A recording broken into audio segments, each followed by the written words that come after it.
Luckily, I've got Peter Hitchens here, who, certainly in this room, is the constitutional expert of the two of us. Is he going to be Prime Minister until Sunday? The result was announced on Monday. Yes, it is. So they can't really, until you've got a new one, you can't. He doesn't hand over the seals of office until the new Prime Minister is invited to form government by the Queen. And we have this rather odd situation now where everybody's going to have to go to Balmoral because the Queen isn't coming down, which I don't blame her for, to be honest. I'm glad to see these things because it reminds people what the actual source of authority is in this country. Yes. I like to see these things done, and if they have to traipse up to Balmoral, well, good. Yes, so perhaps he's still Prime Minister until he sees the Queen, and then he ceases to be. That's my understanding of the Constitution. Okay. It's the Queen who thanks him for his services, and then asks someone else to form a government. Yes, and we were told last week that if, in fact, it turns out to be Rishi Sunak, they might have to arrange separate doors for them because they're not speaking to each other, apparently. Oh, right. So it could all be a bit awkward. There is actually a special room in the Foreign Office which has two doors. Really? Two entrances for two Indian princes of equal rank to enter at the same time. The Durbar room. Interesting. It's actually designed specifically for that It's a beautiful building. I've only been in it once. They could use that. They could use that, yeah. It's a very good idea. And we'll come back to Boris because I'll ask you about your impressions of his time in office in a moment. But let's talk about your column first of all. Yeah. Ukraine, once again. Yes. You were accused of being an appeaser. Well, this is the thing. All diplomacy is accused of being... appeasement is just a name for diplomatic actions you disapprove of. Everybody goes on and on about Neville Chamberlain appeasing Hitler, rightly, because he did. Yeah, but because he thought it was a good idea at the time. He thought it was a good idea, and I have to say that London was filled with crowds praising him at the time, and I think the citizens of France bought him a house in gratitude for what he did. That's what people thought at the time, and it just shows how what is conventional wisdom one minute is rubbish the next. Yeah. But probably the biggest appeaser in our modern history is Winston Churchill, who appeased Stalin at Yalta, actually handing over to him Poland, the country which we had gone to war in 1939 to save the independence of. And everybody recognised at the time there wasn't really very much choice. No. The balance of power was such that the idea of having finished a 6-year war against Germany to then begin a war of indefinite length against the Soviet Union to try and push them back was beyond both our wealth and strength. So he appeased them. And I would say, for certain, because I deeply disapprove of it, that the British government in 1998 appeased the Provisional IRA and the agreement they made with them. But appeasement is just a rude word for things you don't like. My view here is what exactly is, and I have to ask people if they're keen on continuing a war in Ukraine for the indefinite future, what exactly is Britain's interest in this? What do we gain from it? What did we actually care as a country about Ukraine before this began? Why are we involved in it at all? And how much, for instance, are you prepared to pay on your electricity bills and your gas bills for the foreseeable future, and indeed your standard of living, on this basis, leaving aside the other basic thing about all wars, which is the longer they go on, the more people become dead who were happy and living men and women, and the more people become refugees. Do you want that? Right. Is it longer wars mean more corpses and they mean more refugees? Those who would disagree with you, of course, would say, yes, but what if you appease, if that's not the right word, we can use another one, Putin, and he then comes back and wants to try his luck with Moldova or Latvia or one of those other countries. Well, I think the simple point that I make here is that the whole basis of the new Cold War merchants who've been for years saying Russia's this terrible threat was that Russia was a major military power which ought to be feared. And I think one thing which events in Ukraine in the past 6 months have established is that Russia as a military power isn't up to much. If they were as good as they'd been claimed to be by the panic merchants, then they would have taken Kiev long ago, and probably the whole of Ukraine. Well, they'd now be occupying Ukraine. Yeah, they would, but they aren't. The truth is the Russian army is not that good. The Russian Navy is a decrepit museum of elderly ships, and the Russian Air Force isn't up to much either. Yeah. And I would have thought that it looked at, there were two things which are unintended consequences of this for people.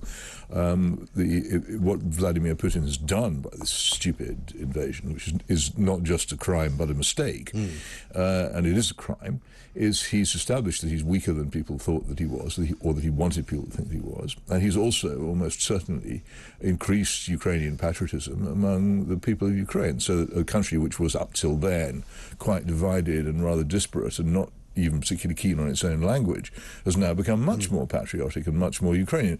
So he's done quite a lot of damage to two of the things he would previously have valued. But we have to look at this as well. Is he really the menace that we've been constantly told that he is? If he can't even win a war in Ukraine, which he started. But what if winning the war in Ukraine isn't his main objective? What if his main objective is to wreck the energy process for the Western Europe and effectively kind of cut us off, if you like, from his gas supply? Well, maybe so, but I think one of the problems with this is that he does need to sell gas, and if Russia has any sense, it doesn't want to be totally reliant on China as its only customer. For instance, it would much rather have a lot of customers in Europe, particularly Germany as well. That's why so much money and effort's gone on building the second Nord Stream pipeline, which has never been opened. Right. And I don't think that that Russia regards that as a sensible option. Russia will certainly use energy as a weapon if it's given the opportunity to do so, and is doing so. And so a lot of people will suffer from that. You don't need to be a country which imports Russian gas, which we don't really, to suffer from the fact that the price of gas goes up hugely. But so from both perspectives, in a way, I suppose, it's a good thing for Russia to keep the war going because they can continue to hold the West to ransom in some way. But equally, a good reason why the West should be pushing to find peace, because we need to sort it out. I think there are disadvantages and advantages for both sides in ending this war. But fundamentally, the great advantage in ending the war is that it is going to be very costly in both in lives and in human happiness and in economic disaster if we continue it. And what are we continuing it for? What is our objective? Do we really think that we can fight this to the point where Russian forces are driven out of Ukraine by conventional means? There is a very serious risk in this, as Professor John Mearsheimer recently pointed out in a fascinating article. This could actually lead to the first use of nuclear weapons in modern times, tactical nuclear weapons by the Russians, who might well be tempted under those circumstances to use them. Well, do we actually want to push a war that far? Once that happens, almost all bets are off as to whether civilization can even survive. It's a very risky thing, war. You never, once you start it, you never know where it will end. And the sensible thing to do has always been to stop it. But they did start it. And they started it, yes. Sure, but I mean the bottom. They've failed in many major objectives. It's costing them a great deal. I think that if an opening was made towards negotiations, I think it would be the same thing to do. What happened in 1914? This is the parallel I came at. Lord Lansdowne, the great former Tory Foreign Secretary and considerable patriot and hardliner, wrote a letter to the Times in the middle of the First World War saying, why don't we do what everybody did until recently, particularly in the 18th century, and recognise this war is doing terrible damage to civilization and come to a compromise agreement. And he was driven out of civilized society for saying so. The Times wouldn't even publish the letter.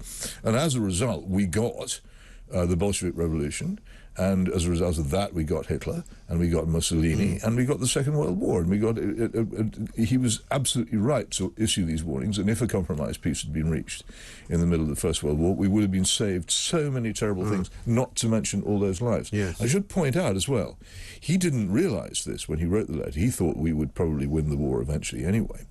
But he didn't realise that in the spring of 1918 the Germans would come within inches of winning it, which they did. They very, very nearly beat us, and then we would have been an occupied country. And it would have been a very different scenario. Absolutely. This period of history is far too little studied, but the spring 1918 German offensive very nearly succeeded and drove us to the Channel. And what could happen if the Russians were actually defeated militarily is they might come back and have another go, whereas if they actually did agree a deal, maybe that would be the end of it. But do you see something like what they did in Bosnia and in the Balkans, where you have this kind of David Owen figure, shuffle diplomacy, people meeting on airport tarmacs, and doing deals like that? I mean, I don't mind. Look, in my view, the kitchen in which this war was produced is the same kitchen that produced the Iraq War and the Afghanistan War. Disastrous attempts by the United States to intervene in affairs which it didn't really have any power over. That's basically what this is about. This is a war between Russia and the USA, not a war between Russia and Ukraine, in which Ukraine is used as a battering ram and a boxing ring. The danger of it is therefore that it will go seriously wrong. But I think that what I'm saying is that in a free and democratic country, the issue of whether or not we have an interest in continuing to support this war to the bitter end, which is pretty much what Mr. Johnson said we should do last week, needs to be discussed. It shouldn't just be accepted as a given. I agree. And in a free country, it needs, and therefore, if this is what I think, it's my job to raise it. And if I get called rude names and insulted as a result, well, okay, I'm used to that. Yes. But it seems to me it's time that in politics and in the media, we stopped having this one note. Everybody's saying the same thing. Glory to Ukraine. Yeah. There's only one side in this matter. We must continue this war to the end. Do people really understand what that will mean for them? It sounds, I'm afraid, as familiar as those people who say, well, of course, we must get to net zero, and that's the start of the conversation. You go, well, why, actually? Because a lot of European countries are now beginning to ask the question, do we now want to continue to train Ukrainian troops? Do we now want to continue to support Ukraine? And Germany is possibly not going to. Spain has already issued instructions not to train any more Ukrainian troops. So, not everybody's on the same. Not everybody is. But why? We could have ended Afghanistan years before and in a far more orderly fashion than we did if people had only recognised that it was a mistake. Anybody who wants to continue anything to the bitter end needs to be mistrusted. How does anybody know enough to be so sure? And you're not just in war, you're not just saying we're going to spend some money, you're not just saying we're going to make some effort, you're going to have people killed. Some of them will be on your own side. You're going to have suffering. War always causes suffering, and there will always be a very, very high economic price for it. Europe has never fully recovered in many ways from the two great wars of the 20th century. I don't think we want another one. All I'm asking for is that there should at least be some consideration. If Parliament assembles, there should not be just no voices saying, actually, this might not be a good idea. We have an opposition, they should oppose.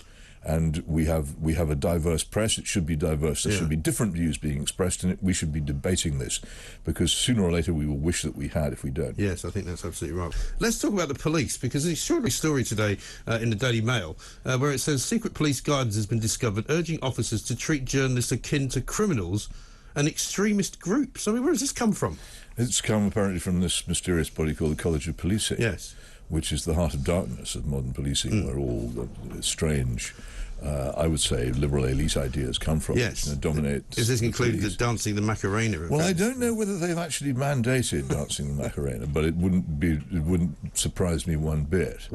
But it sort of used to be the policing college at Bramshill in Hampshire, which was the source of an awful lot of liberal policing ideas, which is now gone. Right. But the College of Policing, the more I hear about it, the more I think somebody needs to look into it. If you can find out anything about it, it's probably shrouded in secrecy. Well, this was, I know, the place that invented the phrase non-crime hate incident. Yes. So that you could be reported for something without your knowledge, which would be on a record somewhere, which might even affect a job application. But I think when somebody took all that to court and was clear, yes, Harry Miller, even though his case was expunged, as I recall, the College of Policing still continue to issue the same guidance. I think they've now sort of gone back on that, but the reality would suggest differently, because we've all seen that footage of the veteran being arrested for causing anxiety somewhere down in the West Country, where 7 different police officers turned up, even though apparently they don't have enough people, any head count at all. 7 people turned up to arrest him. When he said what he was being arrested for, they said,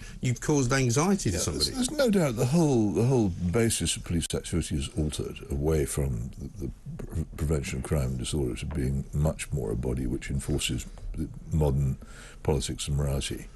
And I'm just amazed that it's taken so many people so long to realise. I wrote a book about it 20 years ago, which I've never succeeded in getting anybody to read, full of all this stuff, and now everybody's cottoning on. I think, well, thanks a lot. Well, again... But if you just listened the first time, you could have saved yourself 20 years of trouble. Well, quite. But it's a terrible mess, the police force. Yeah, but an awful lot of the country... we've discussed before here. An awful lot of the country, from energy to water, to power, to policing, to the NHS... Nothing seems to have been done. I watch minister after minister talking about what we're going to do now, and you go, well, but why haven't you done anything before? And why has nobody done anything for 20 years? But the government isn't really in charge very much. And this government, which has a sort of supposedly conservative veneer on it, is still very much dominated by these ideas.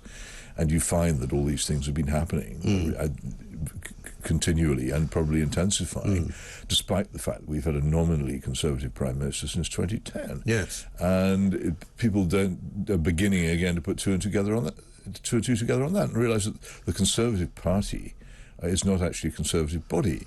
And it doesn't, by being in office, make the country any more conservative than it was before. No. And an awful lot of these things, when you mentioned water and all the rest of them, and energy companies, I see, by the way, large numbers of Tory voters are now in favour of state control of these things again, which makes perfect sense in the way they behave. That, when you privatise, you lose control. And regaining control of privatised utilities is a very, very expensive and difficult business. It is. And also, when we were still in the European Union, probably legally very difficult as well. We could almost certainly do it now, but the cost would be high. The cost would be probably unless you just said, right, you've had your fun. We're not compensating you. But that, of course, is lawless, and I don't think any serious person would support that. They'd lose in court, wouldn't they? I mean, one of my theories for a long time has been that when Tony Blair and the Blair Project got involved in politics and they took over this country, they kind of bored everybody into submission to the point where nobody really took any interest anymore in politics, and so the kind of badinage that you would have had in the pub stopped happening. People stopped having opinions about politics because it was all much more managed. It was run like a sort of a well-oiled machine, and so people just didn't care anymore. But also there was of course a big cultural revolution about that time. It had begun under John Major, really, but which was increasingly risky to say anything about various subjects, and we all learnt that there were a lot of subjects on which it was better to keep yourself to yourself. At the same time, of course, the whole culture based around the pub and of going out, which is largely a masculine culture, began to dissolve anyway. And so the country changed very substantially. If you could be teleported back into the 1980s, you'd be amazed at what a different place it was. Worse in some ways, but undoubtedly better in others. And one of the things we have very much lost is any kind of spirit of debate or any real reliance on freedom of speech. And the education system, what do they teach them in these schools? It seems to be nothing but Hitler and Henry VIII. Liz Truss, when she was being interviewed by Julie Hartley-Brewer on Thursday night last week, actually said that our education system was something that was to be proud of and that was working very well. And everyone kind of went, sorry?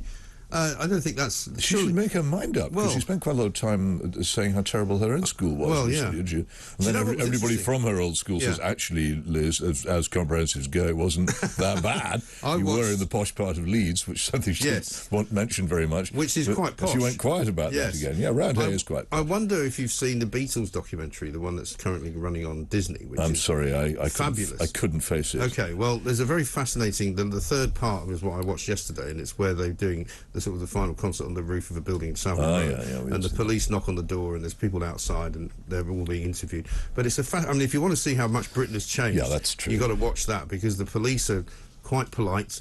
There's a young police officer not quite sure what to do. He's like, well, why do you have to do this? And there's no understanding of what's going on. He's kind of like, what do you mean they're on the roof? Well, why do they have to be so loud? Could they not just turn it down? and people outside are there's various bowler-hatted types going, this is an outrage, walking around, and a couple of younger women saying, oh, they're great, it's the Beatles, isn't it? It's Paul McCartney. But it's Britain. I don't need to watch any documentaries. I was around for all that. Yeah, but Britain is unrecognisable. But it's unrecognisable from that scene, you know?